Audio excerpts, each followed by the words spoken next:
Imagine this scene. It's a sunny Friday afternoon, 10 years from now. You are enjoying the warm water at the Tel Aviv beach. Nearby, children are building sandcastle. Suddenly, you notice a black silhouette in the water. As it approaches, you realize it's a seal. It swims right by you, diving in the water, rolling as it approaches against the wave back to the Mediterranean Sea. Your heart races with excitement, and a broad smile spread upon your face. You remember that a few years ago, it was very rare to see seals on the shores of Israel. But now, this sight is an everyday delight.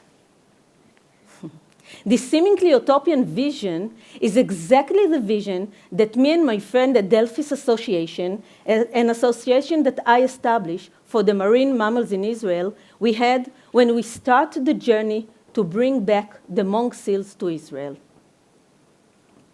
Let me share one of the highlights of this journey. It was Friday afternoon, exactly 1 year ago. I was in my kitchen preparing dinner, surrounded by pots and pans, and suddenly I received a message. A monk seal, a seal, I didn't know then that it was a monk seal, a seal is about to go ashore on Jaffa. I want to make the significance about this fact because for the last 50 years, there haven't been any seals in Israel. Sometimes we saw some seals at the water, but none of them came to the shore. We didn't see them for 5 decades, for 50 years. I debated whether to leave everything, to stop cooking, and rush to the beach. As I was hesitating, I received a new message. The seal went back to the shore. The WhatsApp message said that a bunch of people went to the seal and he just went back to the water. So, unfortunately, I continued cooking. However, 20 minutes later, I got another update. The seal was back on the shore. Without second thought, I decided I couldn't miss this rare sight. So, I left my kitchen, still in my flip-flops, cleaning clothing, and a messy ponytail. I rushed to my car and rushed straight ahead to Jaffa. I need to say that it was May 2023, and also that day there was a missile attacks from Gaza, and the drive was more challenging. Luckily, I managed to get to the parking lot. I ran to the beach, and there it was, a Mediterranean monk seal. I remember that I was so excited that I couldn't breathe. I just stood on the beach with a huge smile on my face. This is how you look when your dream becomes a reality.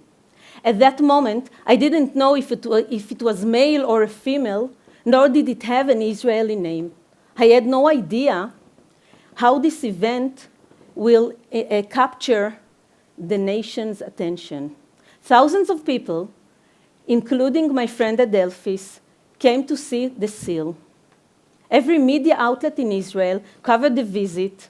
Songs were written, and hundreds of memes were uploaded to social media.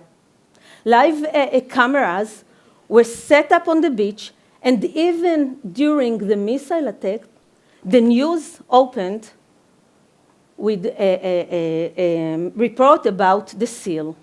Even the New York Times covered this event.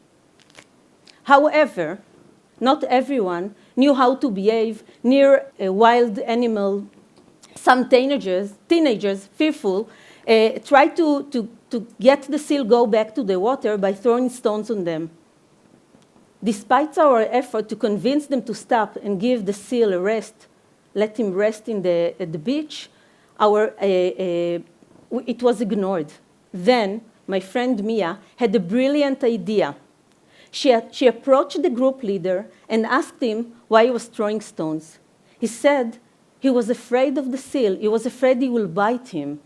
So Mia asked him if he would like to choose the name for the seal.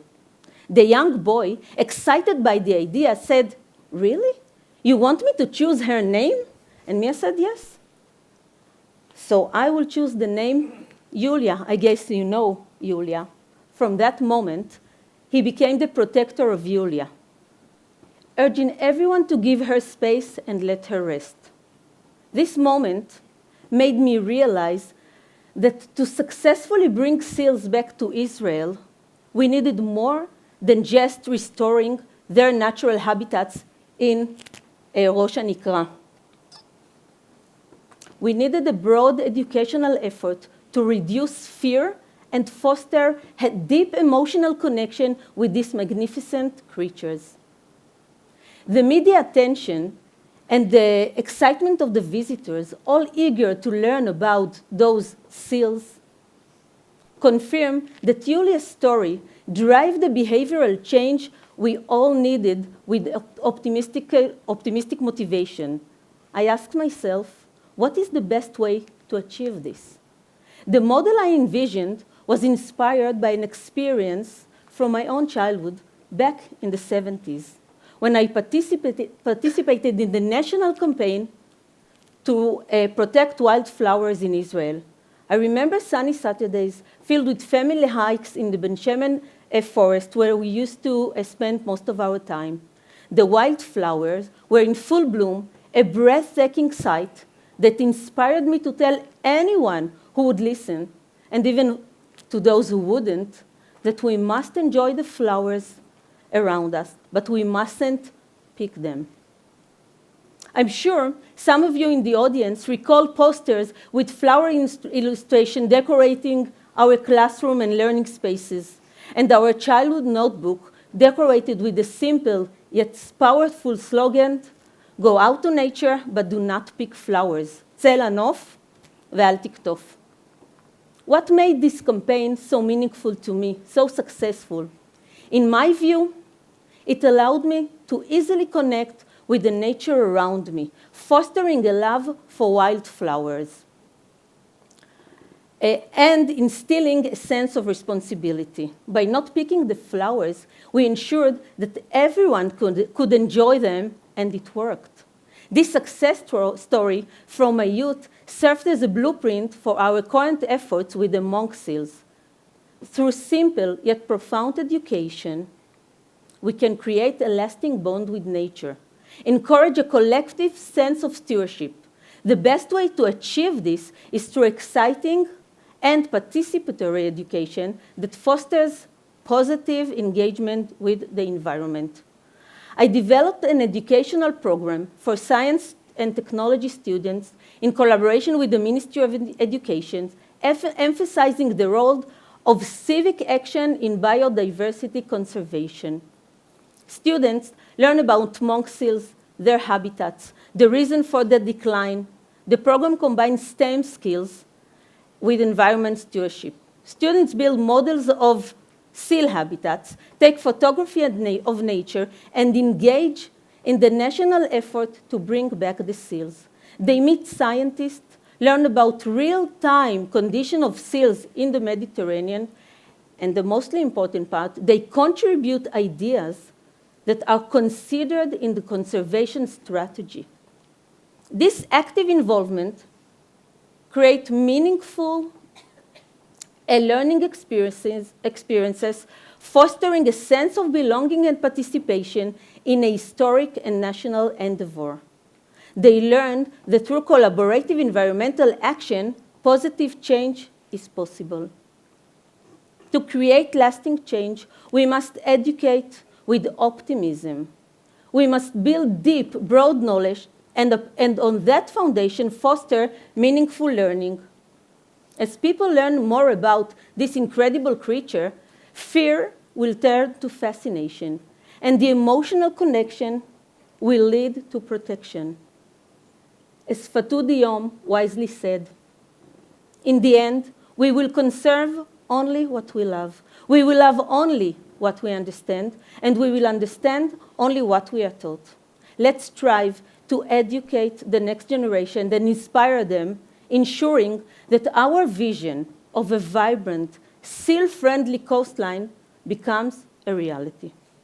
Thank you.